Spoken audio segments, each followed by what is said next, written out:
Captain Ilara Chen stood before the massive viewport watching distant stars glimmer against the absolute blackness of space. The endless void stretched before her unbroken except for the swirling gases of the unnamed giant planet. They orbited Outpost Epsilon 12. The furthest human installation from Earth rotated silently in its predetermined path, a lonely sentinel on the edge of explored space. Chen rubbed her tired eyes, wondering for the 100th time if requesting this assignment had been the right choice after the Centauri conflict.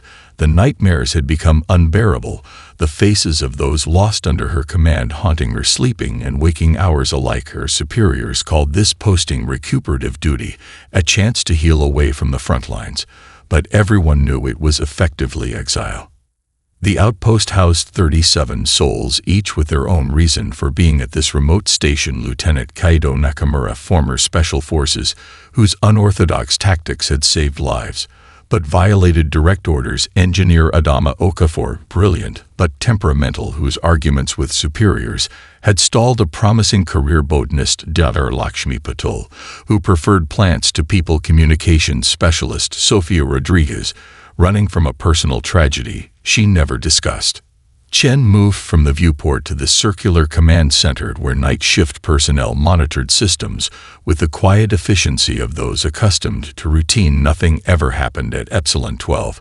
That was its purpose, a quiet listening post gathering data on unexplored space. The door slid open as Dr. Marcus Way rushed in, his youthful energy always seeming out of place among the otherwise subdued crew. Clutching a tablet, his eyes wide with excitement.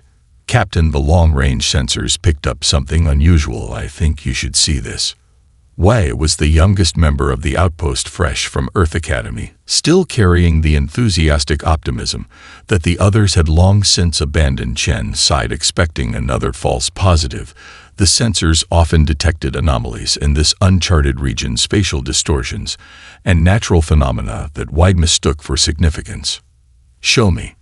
Wei handed over the tablet data, scrolling across the screen a series of energy readings from deep space. Unusual but not unprecedented. Chen handed it back with a patient smile.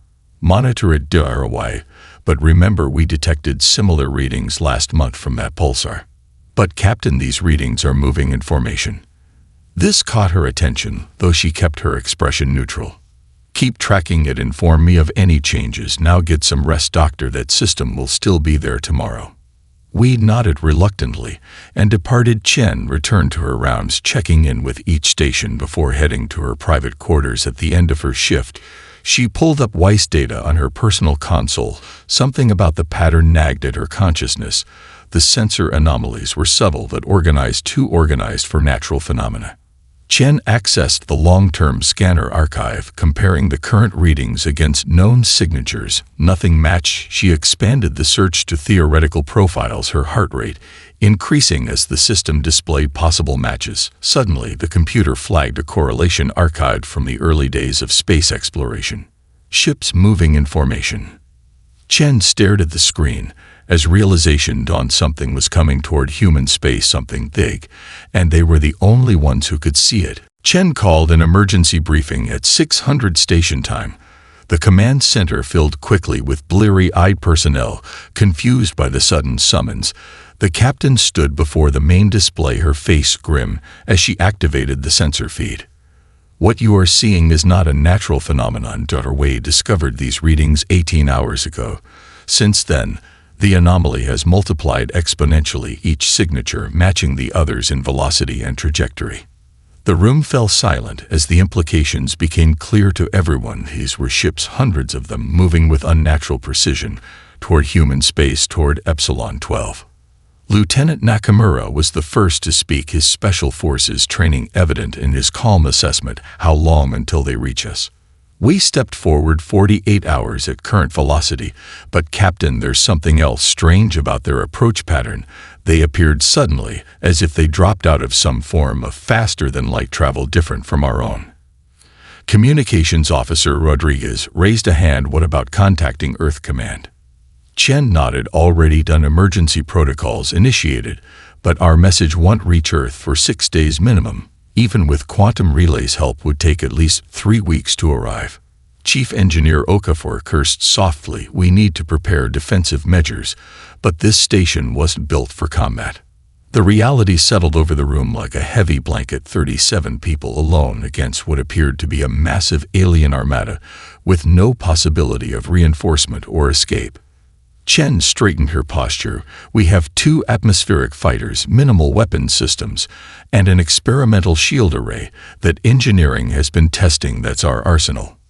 The station shuddered slightly as proximity alarms blared. The alien fleet had suddenly accelerated their arrival time, recalculated to 6 hours, not 48. Everyone stared at the captain for direction. Battle stations, this is not a drill. All civilians to secure areas, military personnel to defensive positions. Y. Rodriguez, I want you monitoring all frequencies for any attempt at communication. Okafor, get that shield system operational now. The outpost transformed in minutes from scientific installation to makeshift fortress. Personnel racing through corridors to assigned positions, equipment being repurposed for defense systems prioritized for combat readiness. Chen watched from command as the alien fleet approached, then inexplicably halted just beyond weapons range. Their formation, a perfect hemisphere surrounding the station, a clear display of tactical superiority. Rodriguez turned from her console. Captain, we're receiving a transmission on all frequencies.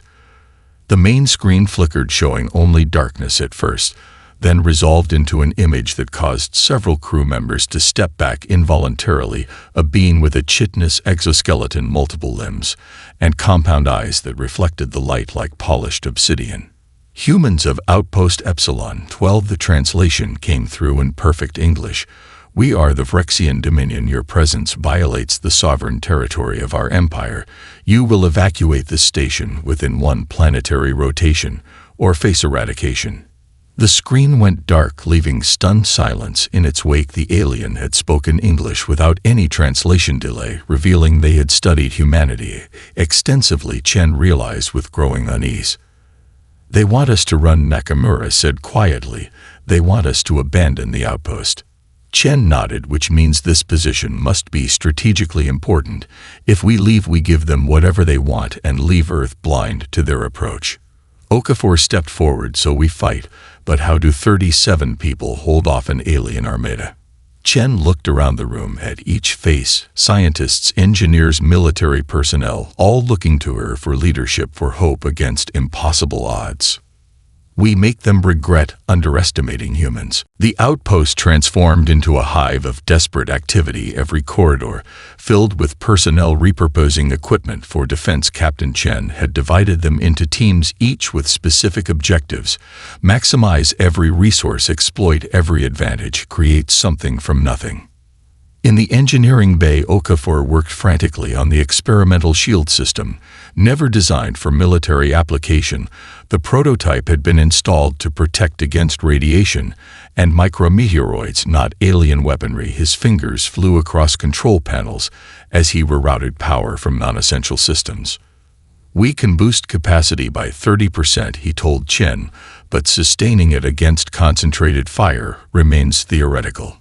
In another section, Security Chief Nakamura converted the recreation area into a tactical command center, his special forces training evident as he coordinated defense teams. These aliens move with mathematical precision, he observed, studying footage from external cameras. Too perfect, too predictable. They rely on formations suggesting hierarchical command structures and limited tactical adaptation. Nakamura turned to Chen with the first genuine smile she'd seen from him. If they attack in formation, they expect us to do the same. Their tactics will anticipate conventional defense, not human creativity. The station's 2 maintenance fighters underwent hasty modification in the launch bay. Pilots Li Chen and Jackson Cooper integrated scientific equipment into makeshift weapon systems, while mechanics reinforced hull plating. We'll fly like lunatics, Cooper said, grinning. Not like military pilots. They won't be able to predict our movements. In the communications center, Wei and Rodriguez analyzed the Vrexian transmission, discovering subtle patterns in the alien language. They use a translation matrix, Wei explained, but it's mechanical. There's a rhythm, a pattern. They understand our words, but not our expressions, our idioms. Rodriguez nodded excitedly. We can exploit that create confusion in their communications, maybe even false commands. Throughout the station, the crew 37 desperate humans contributed their unique skills. The botanist Dr. Patel extracted compounds from her experimental plants that might interfere with alien technology. The medical officer Dabir Hassan repurposed surgical lasers into cutting tools. The chef Alvarez converted pressure cookers into improvised explosives. Chen moved among them, offering encouragement, guidance, inspiration, her calm demeanor masking the fear she carried. 19 hours until the Vrexian deadline. She wondered if Earth would ever know what happened here. In the mess hall converted to an operations center, the senior staff gathered for final preparations, the plans audacious, bordering on madness, but fueled by the unique human capacity for innovation under pressure. If they board us, Nakamura explained, well, use the station layout to our advantage. They don't know our environment, tight corridors, variable gravity sections, unfamiliar atmospherics. Wei and Rodriguez demonstrated their communication disruption devices, cobbled together from scientific equipment and entertainment systems. These will create signal interference, they explained, targeted to the frequencies the Vrexians use for coordination. Okafor unveiled engineering modifications to environmental systems. We can rapidly alter temperature, pressure, even oxygen levels in different sections, disorienting boarding parties, while our people use environment suits. Pilot Lai demonstrated flight patterns designed to create maximum confusion among the mathematically precise alien formations, while Cooper explained how sensor buoys reprogrammed to emit conflicting signals would further disrupt their coordination. Chen listened, absorbing every detail, aware that each plan balanced on a knife edge of possibility and probability, yet together they formed something unexpected, the uniquely human ability to improvise, adapt, overcome. As the deadline approached, Chen gathered everyone in the command center, her voice steady despite exhaustion. You have all done the impossible in these past hours, created defense where none existed, found strengths where we saw only weakness. Whatever happens next, know that we have already achieved something remarkable. We have proven that humanity deserves its place among the stars.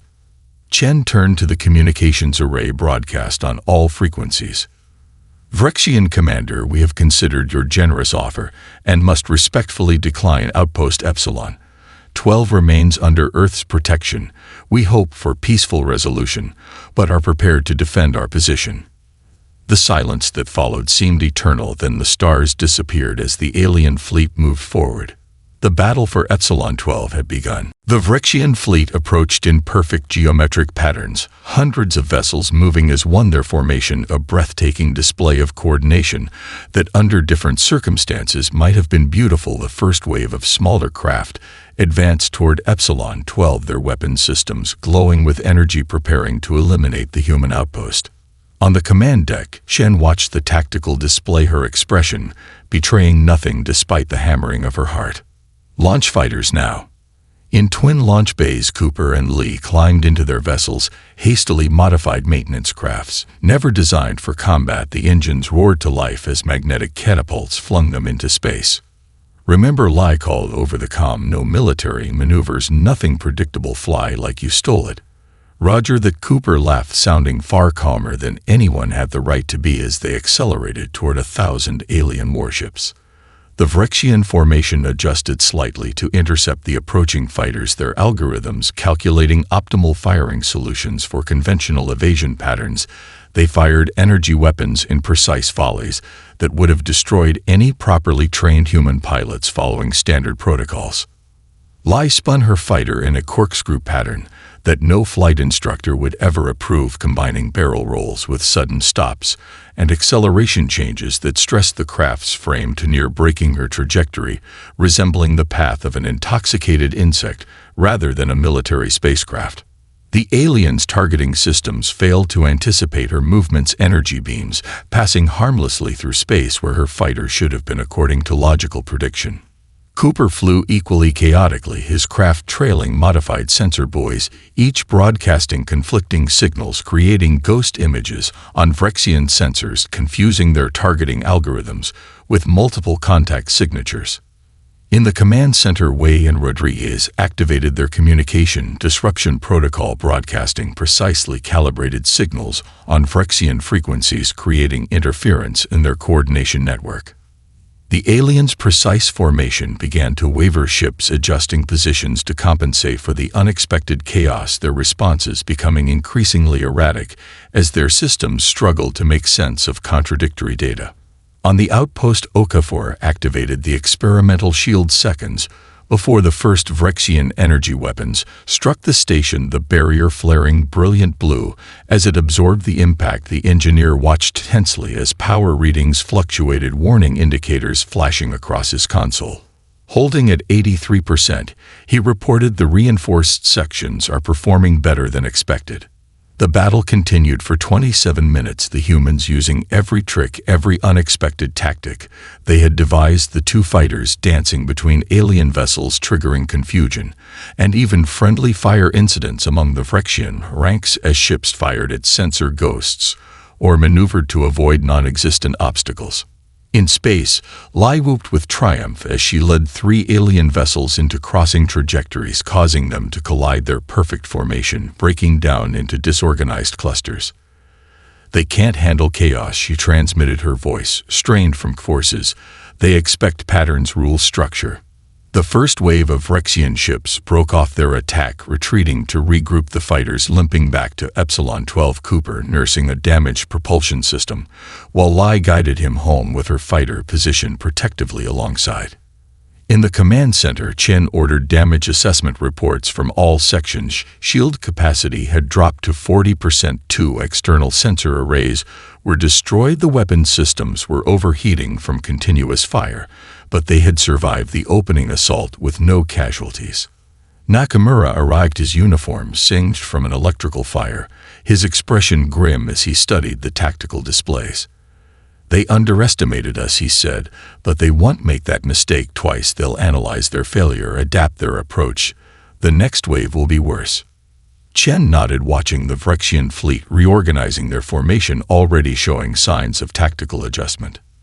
"Then we'll have to adapt faster," she replied before turning to address the gathered crew. "Round 1 to humanity, but this fight has just begun." The Phyrexian fleet regrouped methodically, their scattered formation condensing into a new pattern. Chen watched on the tactical display as a single massive vessel moved to the center of the formation, different from the others, its hull covered with what appeared to be specialized equipment. Wei analyzed the sensor readings, his expression growing increasingly alarmed. "Captain, that central ship is generating an unusual energy signature, building power for something big." Okafor rushed to the engineering console, running simulations based on the incoming data, his face paling as the results appeared. "It's an electromagnetic pulse device," he announced, "designed to disable our electronic systems. They plan to shut us down, then board us." The command center erupted in frantic activity as personnel sought solutions, shielding options, emergency protocols, anything to protect their vital systems against the impending attack. "Everyone stop," Chen commanded, her voice cutting through the panic, her decision already made. Instead of frantically attempting to shield their electronics, she had realized a different approach entirely. "Power down everything," she ordered immediately. "All systems, all equipment, everything but life support." The crew stared at her in disbelief. But Captain Nakamura began. "Trust me," Chen said. "Everyone into environmental suits, manual weapons only, prepare for boarders. They think they'll shut us down. Let them believe it succeeded." Understanding dawned across their faces as they rushed to implement her orders. Within minutes, the outpost went dark, systems shutting down in sequence, emergency lighting fading to nothing as Epsilon 12 became a silent metal ghost floating in space. From the outside, the station appeared completely vulnerable, lifeless.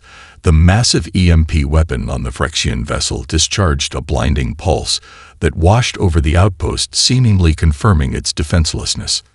In the darkness, 37 humans waited, environmental suits providing oxygen and body heat, their visors equipped with night vision, as they took positions throughout the station, communication limited to hand signals and short-range radio.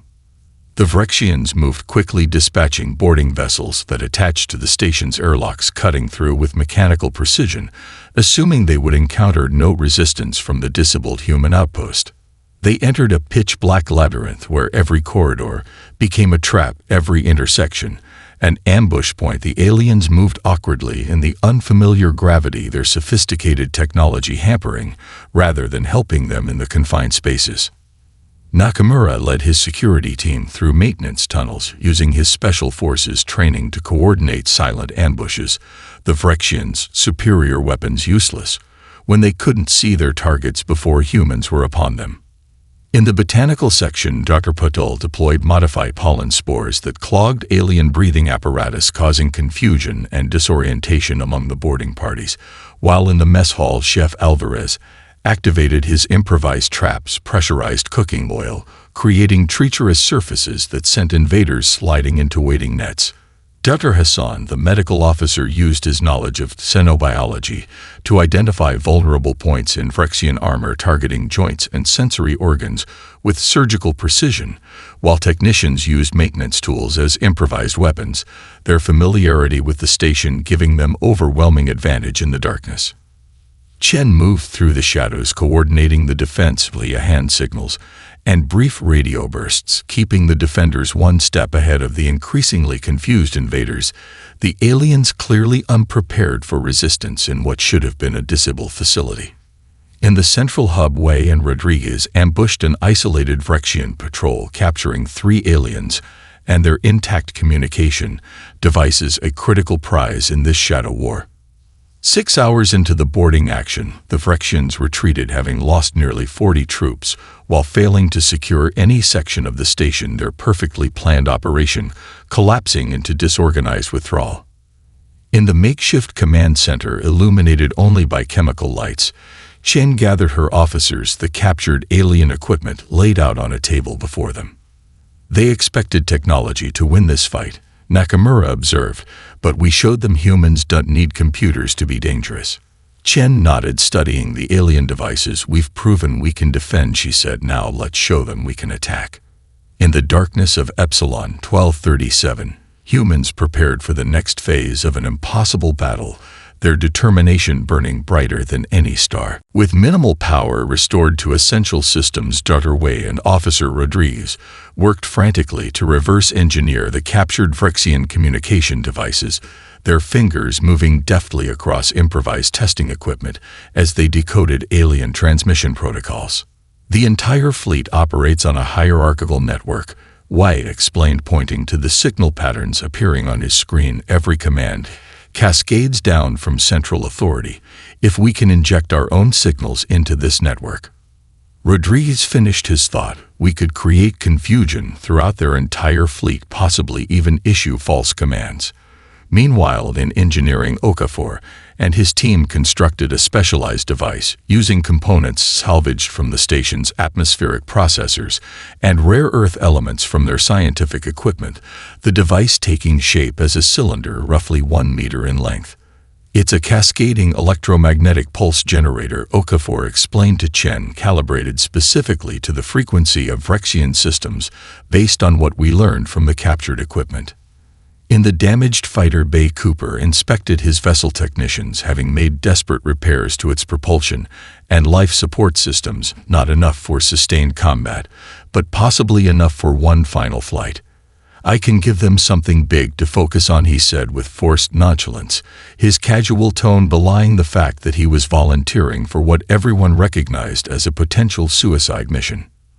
The plan took shape in the command center, Chen watching the preparations with tightly controlled fear, not for herself, but for the lives she felt responsible for, especially Cooper, whose odds of survival seemed vanishingly small. When all was ready, the skeleton crew took their positions throughout the station, while Cooper prepared for launch's fighter loaded with Okafor's device, and Wei and Rodriguez communication virus. Be unpredictable but stay alive, Chen told him over the comm, her voice betraying more emotion than she had intended. Cooper laughed. Never been predictable in my life, Captain. That's why they sent me to this backwater station in the first place. The launch bay doors opened. Cooper accelerating into the void, his fighter trailing visible exhaust and broadcasting on all frequencies a deliberate provocation impossible for the Phyrexian fleet to ignore. The alien armada responded exactly as predicted, their ships converging on the lone human craft, their formation tightening to eliminate the annoyance that had previously embarrassed them. Cooper weaved through their ranks, his flight path seemingly erratic, but actually precisely calculated to bring the maximum number of enemy ships into tight proximity. At the critical moment, he deployed Okafor's device, the specialized EMP activating with a silent pulse, specifically calibrated to disrupt Phyrexian systems without affecting his own fighters. Jury-rigged shielding simultaneously. Wei and Rodriguez from the station activated their communication virus, injecting contradictory commands into the alien network. The effect rippled through the Phyrexian fleet like a sudden storm, ships losing coordination, some firing on allies, others retreating from phantom threats, their perfect formation dissolving into chaos as command signals became scrambled beyond recognition. Cooper used the confusion to slip between the disoriented vessels, trailing the modified torpedo toward the Phyrexian command ship, the explosion not destroying the alien vessel but severing its communication array, preventing the admiral from regaining control of the scattered fleet. Through it all, Cooper narrated his progress with sardonic humor, his voice a lifeline to the breathlessly waiting humans on Epsilon 12 as he executed maneuvers that stressed both his damaged fighter and his own body to their limits. Against overwhelming odds, his crippled fighter limped back toward the station, trailing debris and venting atmosphere, his triumphant laugh filling the comms as emergency landing protocols activated and Nakamura's team rushed to extract him from the smoking wreckage. In the command center, Chen watched as nearly half the Phyrexian fleet drifted in disarray, ships colliding or firing randomly, their coordination shattered by the combined attack on their physical systems and communication network. "It's beautiful," Wei whispered, watching the tactical display. "It's temporary," Chen corrected. "Their admiral will adapt, regroup, reconnect with enough ships to mount another assault, but we've bought time and learned more about their weaknesses." She turned to her gathered officers. "The next time they come, it will be with everything they have left." Okafor nodded grimly. "Whatever that is, we will be ready." Despite the humans' ingenuity, the Phyrexian admiral isolated his command ship and reconnected with enough of the fleet to mount one final overwhelming assault. Chen watched on the repaired tactical display as the alien vessels formed a new pattern, this one densely packed, designed to concentrate firepower against the Outpost's failing shields. The command center was silent as the crew assessed their situation. Shields at 20% capacity, weapon systems damaged beyond quick repair, one fighter completely destroyed, the other barely functional, their countermeasures exhausted, and the crew pushed beyond normal human endurance, many sporting injuries from the boarding action. Chen gathered everyone in the central hub as the massive alien formation approached her, face composed despite the dark circles under her eyes and the fatigue evident in her movements. "I won't lie to you," she said, her voice steady despite her exhaustion. "We might not survive what comes next, but every minute we've held this position has been another minute for Earth to prepare, another minute of data transmitted home about Phyrexian capabilities." She looked at each crew member, acknowledging their incredible achievements over the past 3 days. Scientists turned warriors, engineers turned miracle workers, every person pushing beyond what they thought possible. "Whatever happens next, you have proven why humanity deserves its place among the stars. Our adaptability, our creativity, our stubborn refusal to accept defeat, these are our greatest strengths." A silence fell over the room, each person contemplating their journey from isolated outpost personnel to the only defense against an alien invasion. Then Lieutenant Okafor stepped forward, his expression both hesitant and determined. "Captain, I have a proposal. It's barely within theoretical parameters, but it might work." All attention turned to the engineer as he explained they could initiate a controlled overload of the station's experimental quantum reactor, not an explosion, but a subspace pulse that might disable the remaining Phyrexian ships. "The cycle would take approximately 6 minutes," he continued, "giving us just enough time to reach the emergency shelter beneath the station's main structure." It was a desperate gamble with minimal chance of success, but as Chen looked around the room at the nodding faces of her crew, She knew it was their only remaining option. Prepare for evacuation, she ordered. Critical data core backups. First secure the Phyrexian technology, then all personnel to the shelter. As the Phyrexian fleet closed in the stations, 37 defenders raced against time. Okafor working at the reactor controls, manually managing the overload sequence, while others secured critical data and made for the shelter. The aliens, detecting the power surge, accelerated their attack. Energy weapons beginning to penetrate the weakened shields. Status updates echoed through the comms as each section reported evacuation complete. Finally, only Okafor remained at the reactor controls, manually adjusting parameters to ensure the pulse would reach maximum effectiveness. Chen appeared at his side when he showed no signs of leaving his post. "The sequence is automated now, Captain," he argued. "You should go. I need to stay to make final adjustments." Chen grabbed his arm, her expression brooking no argument. "We've lost enough heroes today, Lieutenant. Come with me, that's an order." The protest died on his lips as she dragged him toward the shelter, the final doors sealing behind them, with 30 seconds to spare. In the cramped emergency bunker, the crew huddled together in darkness as the station above them began to vibrate, the quantum reactor reaching critical levels. The shelter rocked violently as feedback from the pulse overloaded remaining systems. Somewhere above them, the quantum reactor released its energy in a brilliant pulse that expanded outward, enveloping the Phyrexian fleet. The silence that followed was absolute, broken only by the sound of human breathing in the darkness. Then emergency systems failed completely, plunging them into cold and isolation. For 3 days they remained sealed in the shelter. Emergency rations providing minimal sustenance, battery-powered heaters offering just enough warmth to prevent hypothermia. No way to know if their desperate gamble had succeeded, no way to know if anything remained of their outpost above. Chen moved among her people in the darkness, offering encouragement, sharing rations, checking injuries, maintaining the discipline and hope that had brought them this far. On the 3rd day, as oxygen levels began to drop, emergency lights flickered on, weak but persistent, the shelter systems responding to minimal power restoration from somewhere above. "It's time," Chen said. "We need to know." The emergency shelter doors opened with painful slowness. 37 humans blinking against even the dim light of the damaged station corridors, environmental suits resealed against potential atmosphere leaks as they made their way carefully through the ruins of what had been their home. The outpost had survived, though barely, structural integrity holding in most sections, though scars from weapons fire and explosive decompression marked nearly every wall. The command center, when they reached it, was operational on minimal power, only essential systems functioning through Okafor's redundancy protocols. Wag was the first to reach the sensor station, his fingers moving across partially functioning controls, coaxing information from damaged systems. "Captain, you need to see this." Chen joined him, the tactical display flickering to life, showing the space surrounding Epsilon 12, a debris field of hundreds of destroyed or disabled Phyrexian warships. Their once perfect formation, now a scattered graveyard of twisted metal and drifting hulls. "We did it," someone whispered, the words echoed by others, as realization spread through the command center. Against impossible odds they had prevailed. Before celebrations could begin, another alert sounded. New contacts approaching from the direction of Earth space. Rodriguez worked quickly to identify them. "They're ours, Captain. Earth vessels. The quantum relay must have gotten our distress call through."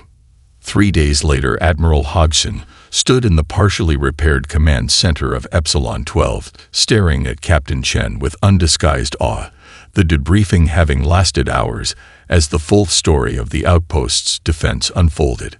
"If they had broken through here," Hodgson said, "they would have had a clear path to Earth. Our defense fleet was deployed elsewhere, monitoring the Centauri border. You and your people saved billions of lives." Chen shook her head. "Just did our job, Admiral." Hodgson laughed harshly. 37 people against 1,000 warships. That goes well beyond doing your job, Captain. In the following months, the significance of Epsilon 12's stand resonated throughout human space, the Chen Protocol becoming standard training at all military academies, emphasizing humanity's unique capacity for adaptation, creativity under pressure, and unconventional thinking. The outpost itself was rebuilt, expanded into a forward military base. Its 37 defenders offered prestigious positions throughout the fleet, though many chose to remain together, continuing the work they had begun. 6 months after the battle, Chen stood in her new office watching the sensor display as a single alien ship approached under a flag of truce. The Vrexian Empire, having never before encountered resistance they couldn't overwhelm, had sent diplomats rather than warriors. Behind her, Darway entered carrying final reports on the rebuilt defense systems. "Still can't believe we did it, Marcus," he said. 37 humans against 1,000 warships, the odds were impossible, Chen finished, but she was smiling. The kind of odds humans have been overcoming throughout our history. She straightened her uniform, preparing to meet the Vrexian diplomats, her expression thoughtful. "That's the advantage they never understood, Marcus. Other species evolved to dominate their environments through strength or numbers or natural weapons, but humans, we evolved to solve problems, to adapt, to find solutions where none seem to exist, and most importantly, we never ever give up." As the Vrexian vessel docked, humanity's position in the galaxy shifted irrevocably. The species, once dismissed as primitive newcomers, now recognized as dangerous adversaries and valuable potential allies. In the vast chamber where negotiations would begin, Chen stood tall, representing not just Earth, but the unique human spirit that had allowed 37 ordinary people to accomplish the extraordinary.